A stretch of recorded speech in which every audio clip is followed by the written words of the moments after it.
How to change the background in the Roblox catalog.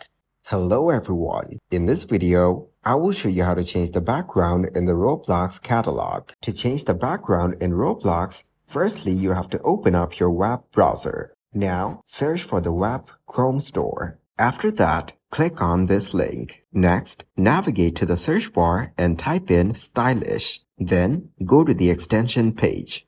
After that, select this extension and then click on the Add to Chrome button on the top right side. Next, click Add Extension in the pop-up. Once you have done this, now go to your Roblox application. After that, click on the extension icon at the top of your page. Now simply pin this extension. Now as you can see here, there's a sidebar on the Roblox homepage. You can also pick directly from there. Next, you can also click on the See All Styles option. Here, you have a bunch of different backgrounds that you can use. I'm going to select this one. Next, click on the Install Style button. You can simply click, check it out, and it will take you directly to Roblox. As you can see, you will now have this background.